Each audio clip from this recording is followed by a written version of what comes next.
Добре дојдовте во новата епизода од Инженеркаст. Денеска разговараме со професор Зоран Кракутовски, кој е професор по катедрата за железници на Градежниот факултет. Денешните разговори ќе се движат околу сообраќајната економија, проценката на проектот транспортната инфраструктура и останатите теми. Професоре, добре дојдовте. Чест ми е што сте денеска со нас. Благодарам на поканата, чест ми е што ме поканивте да учествувам во вашата емисија. За почеток, како би ја дефинирале вашата професионална приказна? Вашите студии се од Градежен факултет се до Париз и Лозана. Благодарам на прашањето, па јас припаѓам на оние, како да кажам сега веќе, ајде да ме ги наречам постарите, него повозрастните или позрелите генерации кои што студиравме во претходната заедничка држава. Нормално студирав овде во Скопје на Градежен факултет, на смерот за патишта и железници тогаш.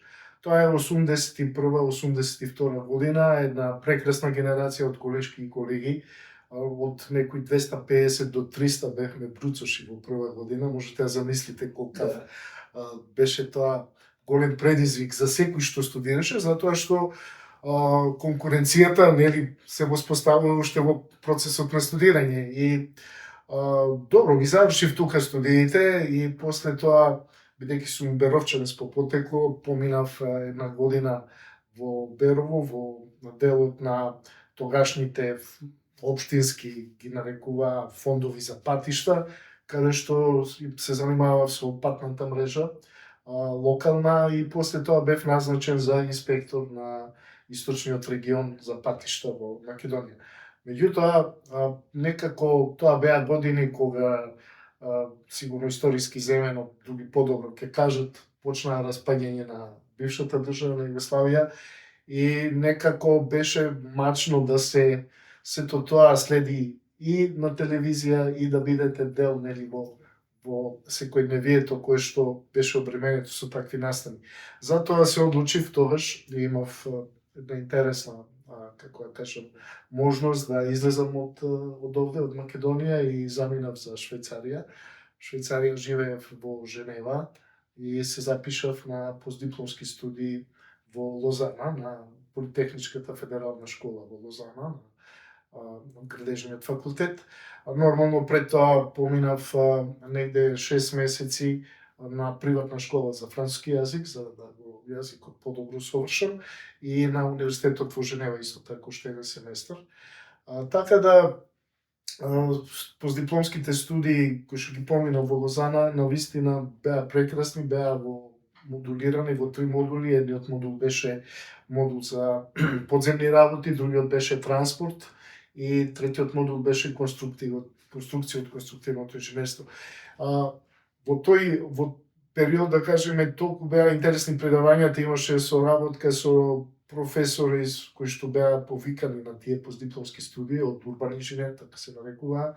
И навистина со голем апетит ги следев и предавањата, и учев, и ги завршив и магистерски студии во Лозана, по кој што се вратив во Македонија и нормално конкурирав на Градежен факултет да бидам примен као асистент кој што веќе беше магистрант.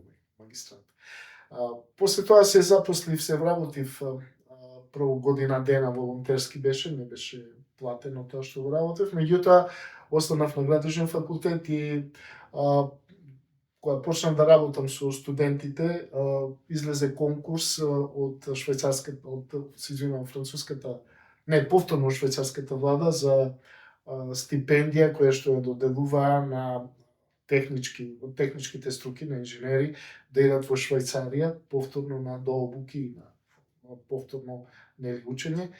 И конкурирав на тој оглас од швајцарската амбасада овде во Скопје. Јас и еден многу драг колега кој што замина после, мислам дека сега е во Соединетите Американски држави, професор по информатика, значи информатичар беше. Ние двајцата бевме единствени од Македонија што отидов во Швајцарија после една година. Го поминав тој стаж и таму преку тој стаж ми овозможи да влезам во комуникација со Париз, со школата за мостови и сообраќајници, École Nationale des Ponts et Chaussées, така ја нарекуваат французите, каде што конкурирав после за да влезам за докторски студии. И ете, така се вратив кај нас, моите професори беа навистина прекрасни луѓе, ми овозможија, ми дозволија да одам повторно во странство, добив повторно стипендија сега од француската амбасада во Скопје и заминав на прво докторски студии во Париз, кои што ги завршив на Екол де Шосе, а после тоа во Францускиот институт за истражување од областа на транспортот на сообраќајот и неговата сигурност, ИРЕЦ, работев докторска дисертација во делот на планирање на транспортни системи и социоекономија на транспортни системи. Многу интересна приказна. Верувам дека вашето искуство го применувате ли денеска, европско искуство да го наречам, дали го применувате денеска во наставата спрема студентите?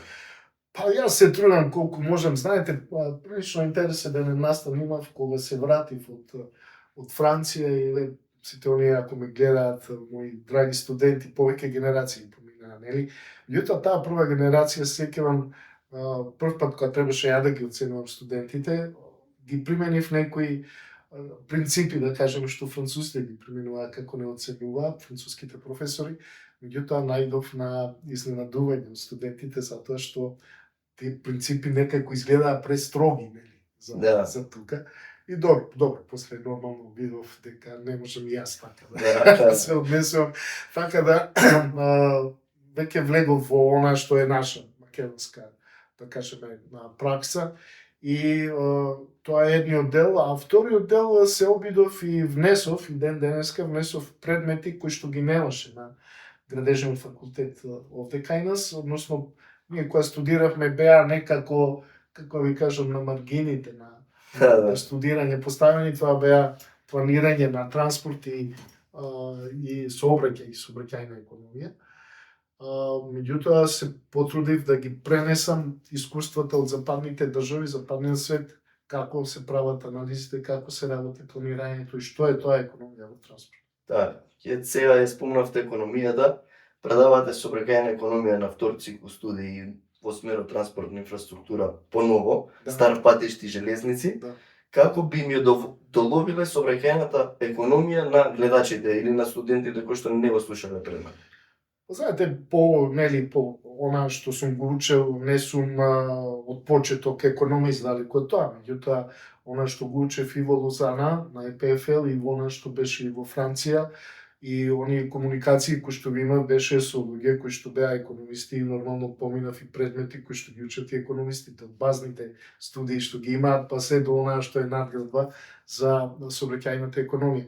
Сообраќајната економија е специфична област, како што се впрочем и сите други области и во економијата и во било која друга наука, нели? Вие имате, што знам, и во економијата не е економија за сите, нели, активности на луѓето. Така да и сообраќајот е многу интересен од аспект затоа што истиот ги вклучува просторот и времето во анализата. Значи, просторните карактеристики и временските карактеристики се многу битни за да влезете во проучувањето на сообраќајната економија и уште една работа што е многу интересна и многу, да кажам, бара ангажман, размислување и едноставно малку поголема визија е тоа што практички во сообраќајната економија прво транспортот се консумира во моментот кога се создава, значи вие не можете да направите залихи од транспорт. Единствено, ако има поголема побарувачка, се користат истите термини во економијата, понуда и побарувачка, нели, на транспорт, за патници и за стока, тоа се анализира. Можете единствено да реагирате со брзо, да кажеме, пуштање на можеби повеќе превозни средства во јавниот превоз, да одговорите на зголемена побарувачка, меѓутоа не можете многу брзо да направите нова транспортна инфраструктура, да кажеме, ако имате гужви по улиците, како што е моментот кај нас во Скопје, не можете преку ноќ тоа да го прекинете, не можете преку ноќ да внесете нова инфраструктура, значи сето тоа бара повеќе време и оттаму планирањето на транспортот, сообраќајната економија служи практички не само да се потврдат проектите кои се, да кажеме, ефикасни и кои се очекувани или полезни за општеството и за луѓето, туку исто така служи за да едноставно ги направи идните можни потенцијални решенија во планирањето, кои што би биле добри и изгодни да се преземат нели за некој подолг временски рок. Дали економските анализи можат да влијаат на еден проект, дали ќе биде успешен или не? Па да, апсолутно, затоа што знаете, све почнува еве од нашата азбука ќе искористам буква, тоа е буквата А на секој проект. Сообраќајната економија и сообраќајните анализи и пропратени нормално со технички делови од проектот кои што влегуваат во проектна техничка документација, меѓутоа вие во проектна документација поширок термин, нели? Вие имате и сообраќајни студии, имате и cost-benefit анализи, имате, зависи сега која фаза е на проектот, имате повеќе критериумски анализи. Сето тоа и нормално на крајот како инженери, тоа секогаш го зборувам со инженерите кои што се формираат кај нас на факултетот, значи наше е да ги направиме многу добро прогнозите, проценките, да ги изнесеме на вистина анализите како што треба, а ние не носиме одлука као инженери кој проект ќе се реализира, кој нема да се реализира. Меѓутоа, праксата покажува дека оние проекти кои што се проценети добро, нели ќе имаат добри перформанси во економските анализи, тие проекти секогаш малку подоцна или побрзо се реализираат. Има ли проекти кои економијата покажала поинаква техничка? Да, имаше такви проекти, сеќавам негде беше 2012-13 година или 14 тука странска консултантска куќа правеше повеќе проекти на Коридор 10 и се работеше за железнички проекти. Помеѓу еден од тие проекти беше и поврзување на Скопје со Велес, со пруга со 160 км/ч, односно дислокација на постоечката пруга од Зелениково до Велес, за да се отвори тој коридор, тој простор, да се направи и брана, Башино село, кај Велес, која што одамна е веќе во водостопанските подлоги на државата. Се правеа три варијантни решенија, брзини 120 км/ч, 160 км/ч. Меѓутоа, баш ради она економска проценка каде што се покажа дека постоечкиот локален сообраќај не беше проценето дека ќе големи број на патници и број на роба пренесени преку железница, практички покажа дека тој проект тогаш требаше да се застане. Сега веќе веројатно тоа ќе влезат и овие другите проекти кои што доаѓаат колку брза пруга и така натаму, ама за тоа може да збориме малку попоследно. Попоследно, да, баш ме интересира што мислите нели за проектите кои што се од капитално значење и за Скопје, но и за Македонија. Актуелни теми се БРТ системот. Кој е вашето мислење околу БРТ системот? Дали можеби за 30 години од сега во Скопје треба да се планира метро, нели? Или некаков друг тип на сообраќај кој што ќе го регулира сообраќајот и ќе го намали сообраќајниот хаос? Добро, сега ќе ми дозволите малце да подетално да го кажам моето мислење. Најпрви проектот Градски воз. Проектот Градски воз сметам дека е добар проект, дека ќе направи едно релаксирање, да кажеме, на сообраќајот кога се работи за приградските населби или приградските региони во Скопје. Онаму кај што поминуваат веќе постоечките пруги, кои што ги имаме, нели во Скопскиот железнички јазол, можат да се искористат за да се поврзат тие населени места кои што се оддалечени над 20 на километри, нели, од центарот на Скопје, може да се привлечат, да се поврзат и едноставно од аспект на инфраструктура не треба некои поголеми, да кажеме, технички зафати за тоа да се реализира. Значи, тој проект ќе допринесе повторно за поврзување на градот со регионалните населени места, кај што поминуваат пругите.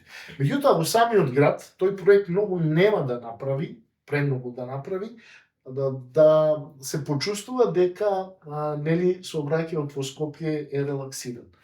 Не, во Скопје треба да се внесе систем за масовен јавен превоз, затоа што гледаме какви нели веќе гужви настанаа и дека имаме навистина големи времиња на патувања од едниот до другиот крај на градот, посебно во така наречените врвните часови, односно шпицеви, на сообраќајни шпицеви. БРТ-то го спомнавте, јас не сум учествувал, да речеме, во подготовката на тој проект, нити пак во некои расправи и така натаму.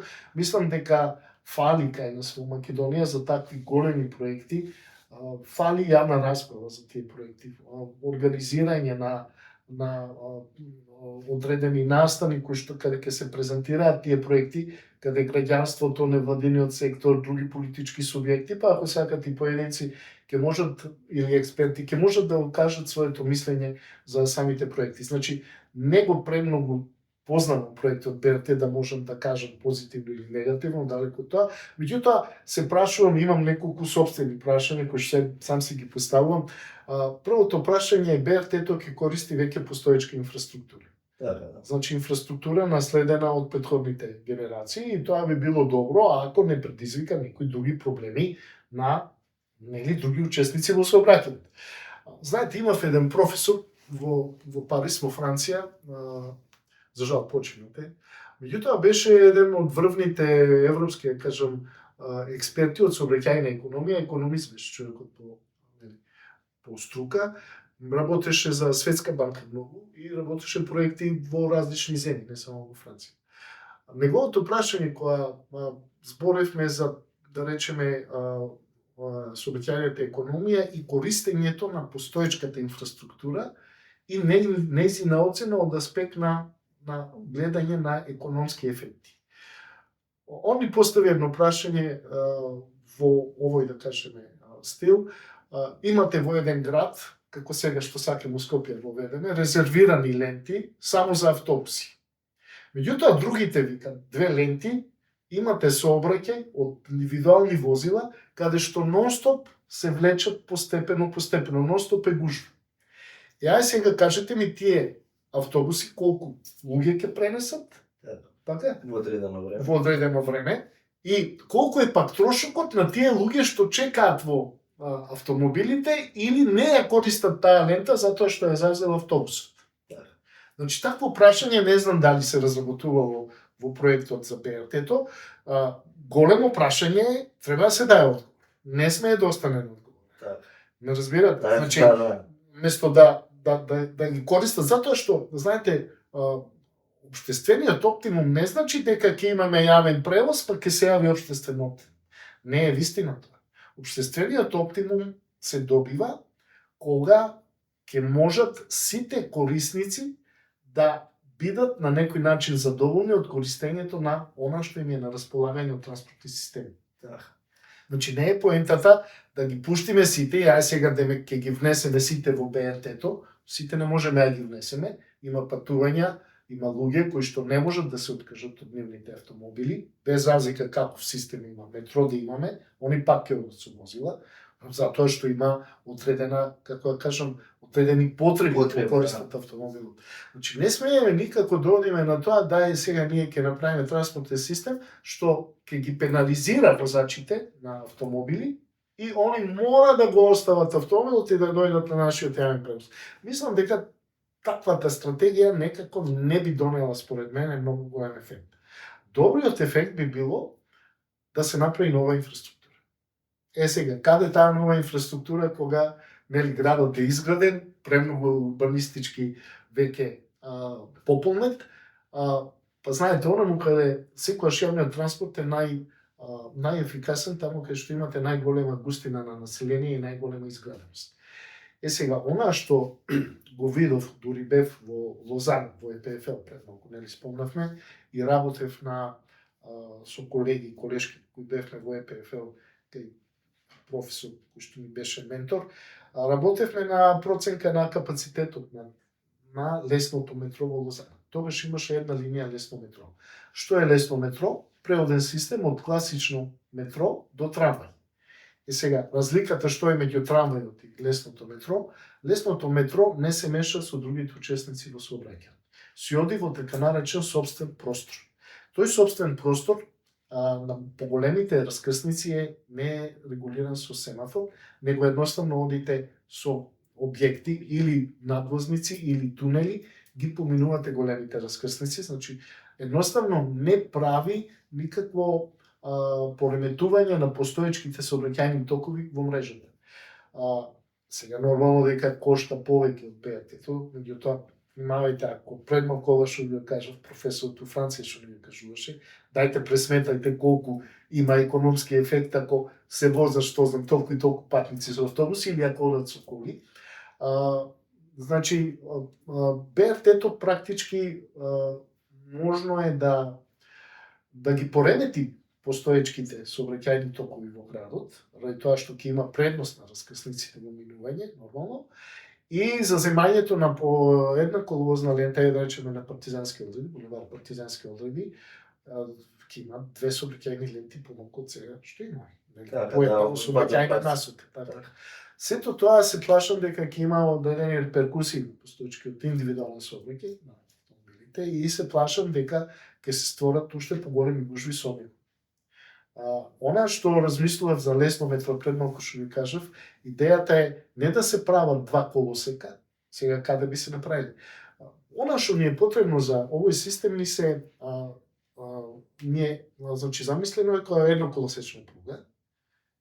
3 метри ни треба габарит, ширина. Од едната страна на партизанска би можеле да го внесеме, заземајќи со мал дел од можеби велосипедските патеки, едната би е заселе, меѓутоа би ги реорганизирале велосипедите од едната страна на партизанска, така, во двете насоки да се движат, а од едната би го резервирале едната патека велосипедска за тој систем и би се разминувале возилата, бидејќи ќе е едноколосечна пруга, би се разминувале возилата на станици кои што би биле сообраќај така организиран и планиран да возила кои што идат во спротивни насоки во ист момент дојдат на тие станици и се разминат. Значи само тука ќе има два колосеци и тоа би можело на таквите места да се, да речеме, заземе веројатно дел од едната лента од булевар партизански одреди или ако има зелени површини кои што би можеле да бидат искористени за такви работи, тоа би било навистина добро. Имавме комуникација, ова кажам интересно е многу, комуникација со професорот во Загреб, Лакушич, кој што е сега и ректор на Загребачкото свеучилиште и он е исто професор по железници таму и многу успешен, како да кажам, професор и научник. Со него комуницираме веќе од поодамна и одиме на тие конференции што ги организира во Хрватска за ЦЕТРА се викаат, цесни и трачнице, и со него во тие комуникации зборевме за таков проект, значи они би биле многу расположени и многу би сакале да влезат и да помогнат да таков еден проект за систем лесно метро во Скопје профункционира. Меѓутоа сега останува нели на новите градски власти, новиот градоначалник, сето тоа да го осмислат и да го кажат. Го споменав на метрото, Да. бидејќи сум посетил доста европски земји, сум се возил со метро, сум го користел како да не решам превозно средство од локација до локација.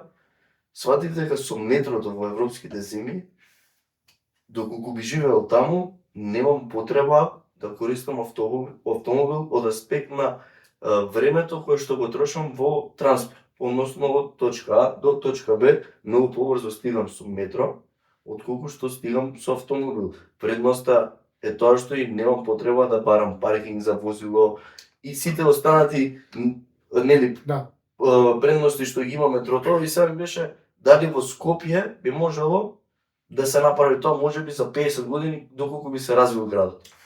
Овако обично класично метро се планира кога веќе градот ќе надфрли околу 1 милион жители. Сега како демографски Скопје ќе се движи, знаејќи дека имаме депопулација во државата, така имаме намалување на бројот на жители, не знам. Ако дојде над милион жители би требало да се размислува на таа тема. Меѓутоа ова што го спомнав пред малку за системот лесно метро, ако сега се направи, многу поедноставно е вие од тој систем на лесно метро да поминете во класично метро. Многу поедноставно и полесно, затоа и се вика лесно метро. Неговата предност пред, да речеме, можеби БРТ-то или некој друг систем, класичен трамвајски, е тоа што тоа предмалку баш што го кажавте, можете да го планирате времето. Значи возниот ред е стриктно определен и не се менува. Така. Не му сметаат другите сообраќајни видови, не му сметаат во сообраќајот. Значи, бидејќи на раскрсниците, на поголемите раскрсници, ќе биде денивелиран, едноставно ќе поминува како му е возното време. Што значи тоа? Тоа значи дека патниците кои што го користат, а најмногу го користат оние кои што би го користеле, оние што се со така наречена задолжителна мобилност, така ја нарекуваме.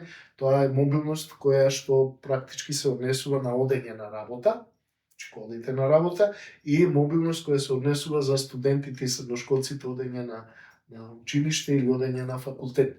Таа задолжителна мобилност се убавува затоа се гужвите на сабањата. Нели, најголеми луѓето одат на работа, студентите, учениците одат на дестинациите каде што се училиштата, факултетите, и сето тоа ја предизвикува таа, да кажеме, голема гужва во сообраќајот.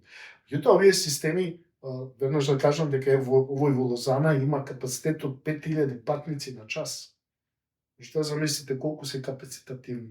Можете да споите две возила во едно и као мини воз со две возила споени, да, нели, која има поголема побарувачка, која е помала побарувачка, едното возило може само да се движи 5, да не бидат две.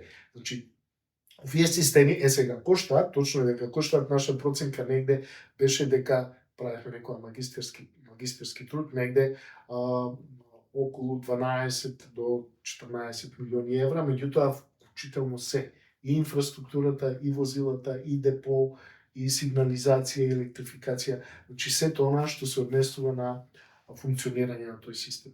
Па сега не знам дали е премногу, дали е премалку сега. Јас сметам дека е премалку за еден таков систем.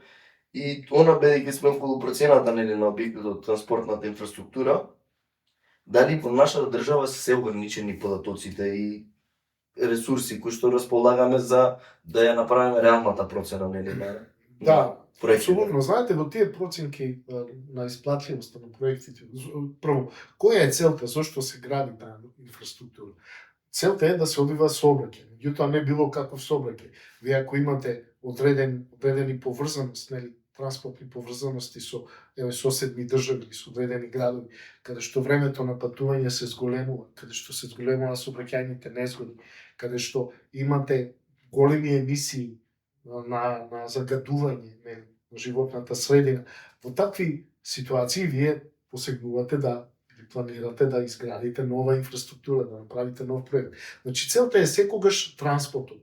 Меѓутоа, што од транспортот? Па да ги намалите неговите трошоци и неговите негативни влијанија врз животната средина. Значи, во такви ситуации, едноставно, транспортната инфраструктура, новите проекти од транспортната инфраструктура треба да покажат дека се многу поефикасни во однос на она некое сценарио нулто, каде што ништо не се прави. И сето тоа пак, она што е, да речеме, многу по вака предизвикувачки, што морате да го направите на долг рок. Знаете, колку повеќе одите во хоризонтот, во далечина, нели, во иднината, толку се повеќе возможни грешки да направите во вашите проценки. Меѓутоа, има одредени работи кои што стратегиски, ако ги зацртате, мислам дека ако се движите по тие стратегиски поставени цели за да ги стасате, мислам дека нема да избегате од главната маршрута или главниот тек како треба да бидат проектите. Оттаму и во планирањето прво тргнуваме од она што се нарекува просторен план на државата. Значи, у просторниот план мора да ги внесете проектите како врз база на дефинирана некоја цел, каде сакате после 20-30 години да биде, нели, транспортот во државата. Меѓутоа, внимавајте, транспортот и транспортната инфраструктура не се изолирано острово. Ние сме поврзани со друга транспортна инфраструктура во регионот, во обкружувањето, а преку неа и со европските транспортни мрежи. Така. Значи, морате да ги следите и какви се нивните стратегии, каков е нивниот приод во планирањето на идните потреби од транспорт.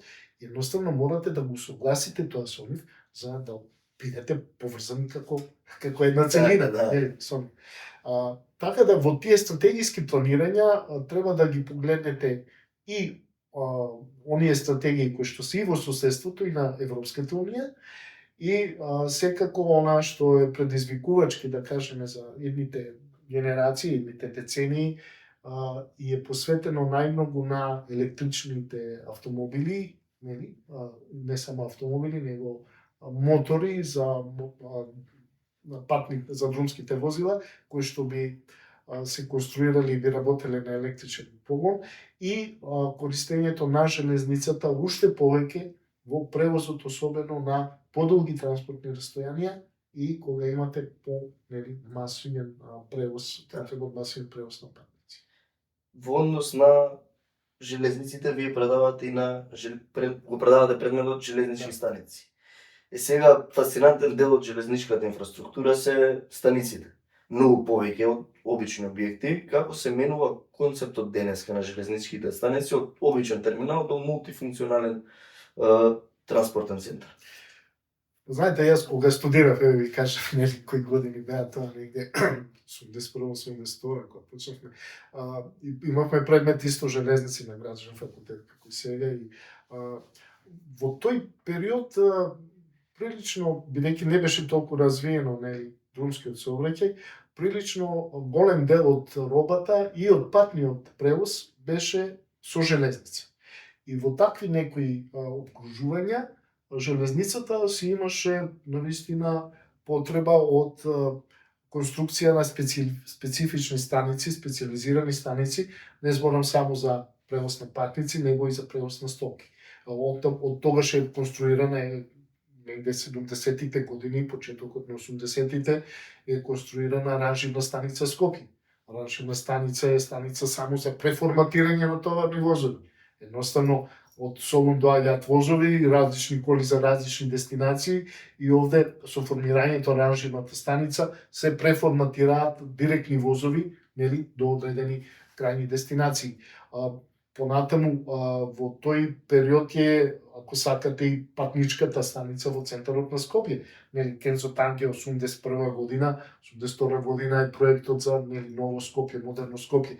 Во тоа време кога, еве, не знам, може и интересно ќе веќе податок, ги гледав статистиките кои што беа негде од 80-та или 75-та година навака, ги имав добиено од порано од, нели, Македонски железници, кога беа една компанија. Ние имаме со Македонски железници во тој период 80-та година негде околу 3,5 милиони патници превезени.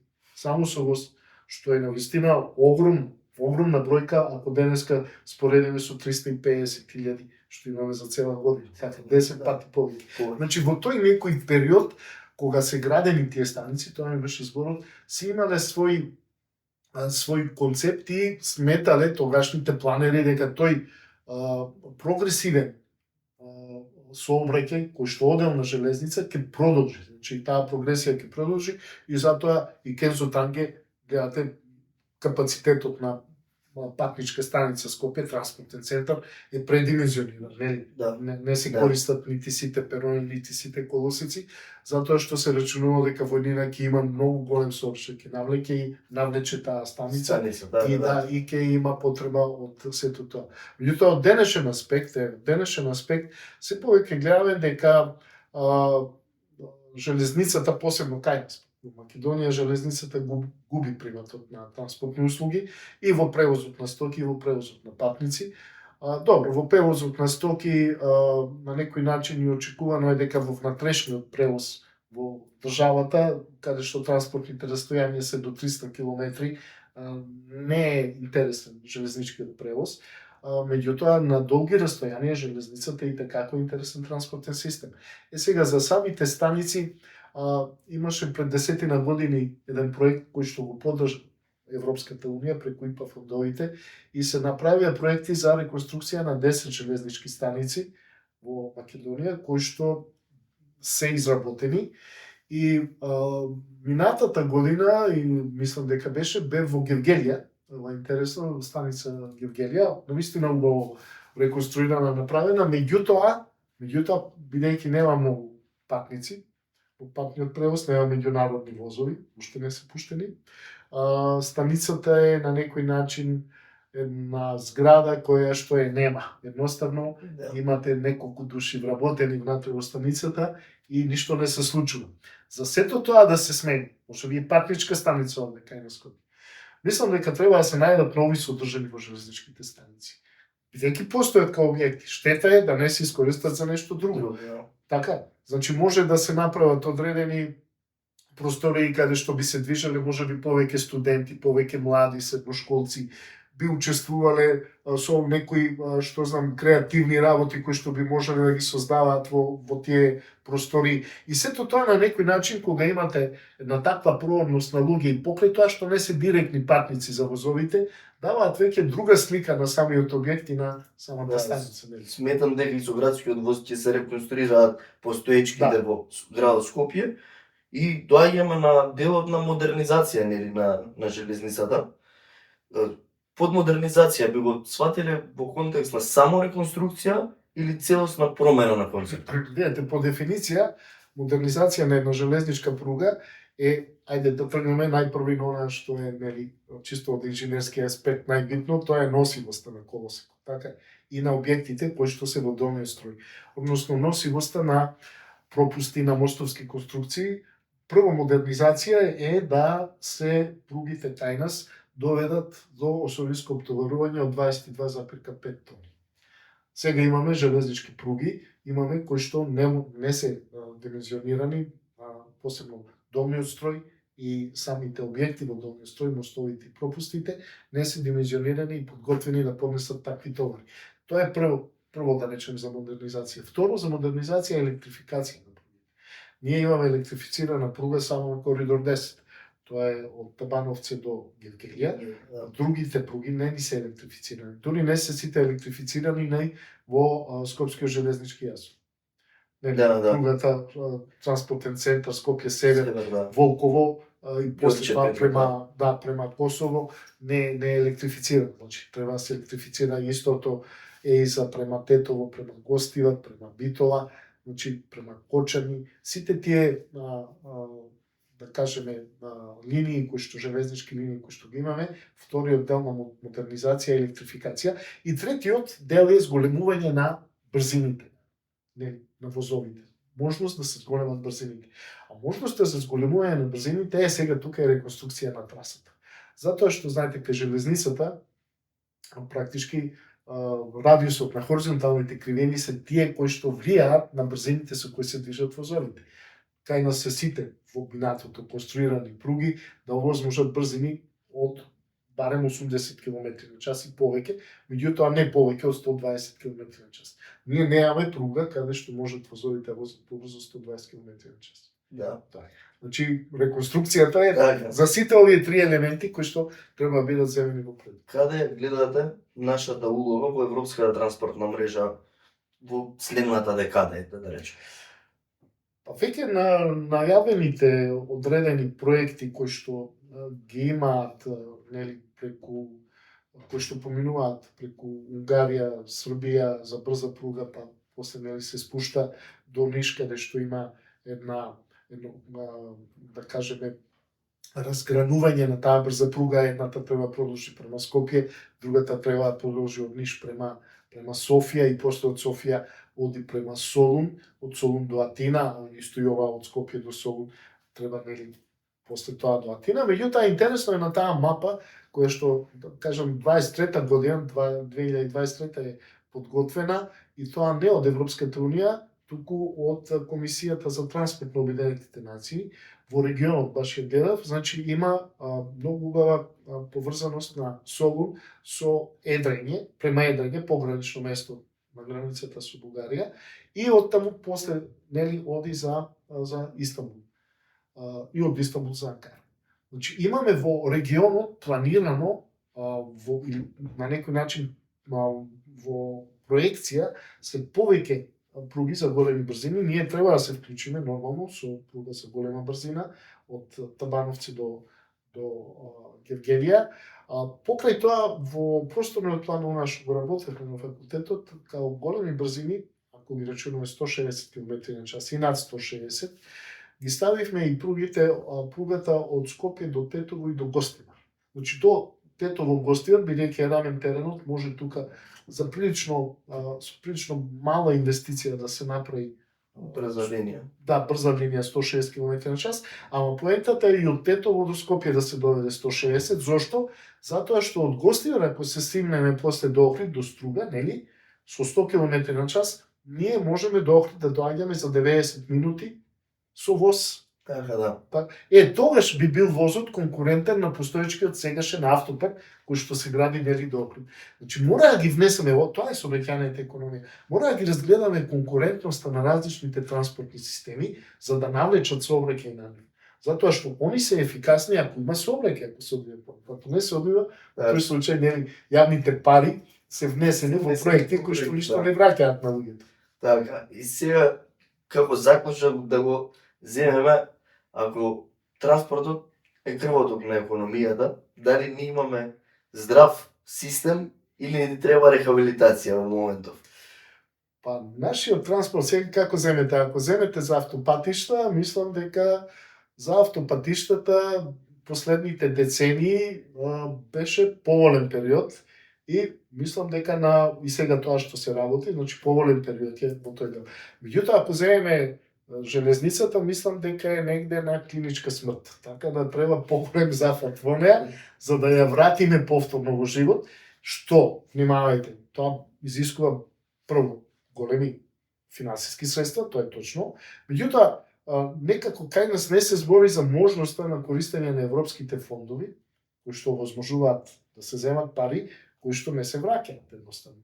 Меѓутоа, сега бидејќи не сме земја членка, тоа не ни е овозможено, ама мислам дека сега тоа би било, треба да биде работа на политиката, политичарите да разговараат, преговараат, да можеме да користиме барем кохезивни фондови, нивните кохезивни фондови за да си ја подобриме состојбата со инфраструктурата. Можете да замислите 80% да ви дадат пари, кои што дадоа на другите членки, кои што нели беа И користат. да, наши соседи и ги искористија тоа беа и Бугарија, и Романија, и Словенија, па дел и Хрватска не све, тоа дел и они искористија.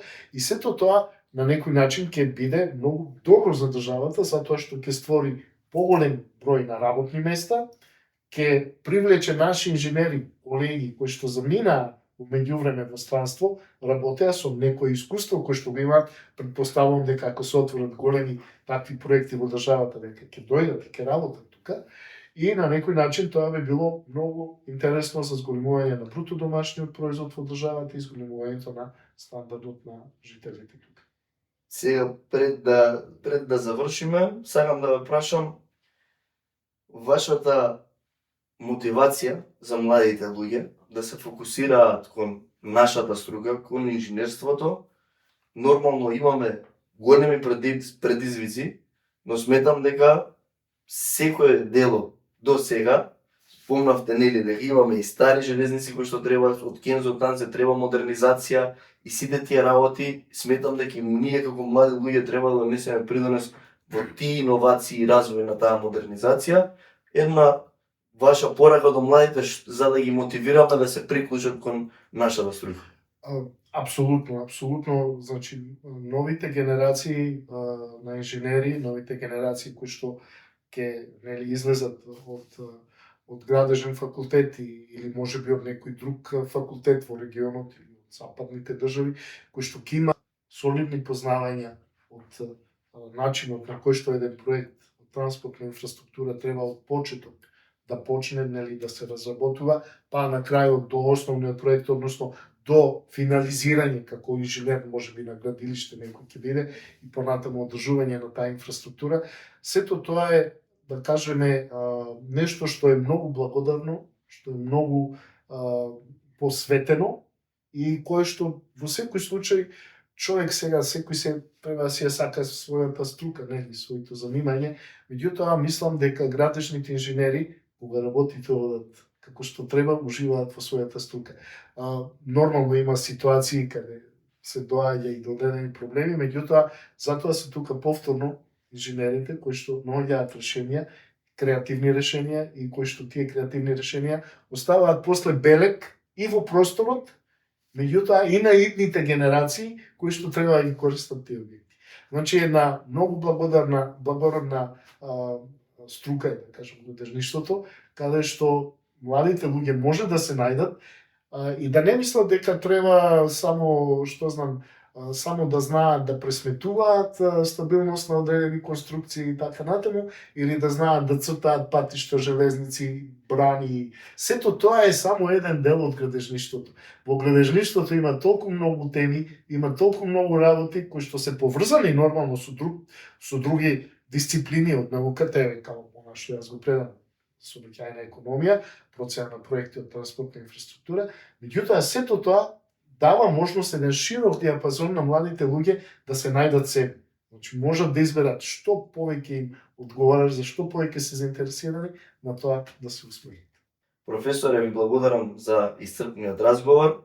Се надевам дека ги мотивиравме младите луѓе да се приклучат кон нашата струка и гледачите ќе имаат што да слушнат за сообраќајната економија и процената на проектите од транспортната инфраструктура. Почитувани, ви благодариме што бевте со нас и во оваа епизода. Следете не за повеќе вакви едукативни разговори, приклучете се и открите мокте на знаењето со Инженеркаст.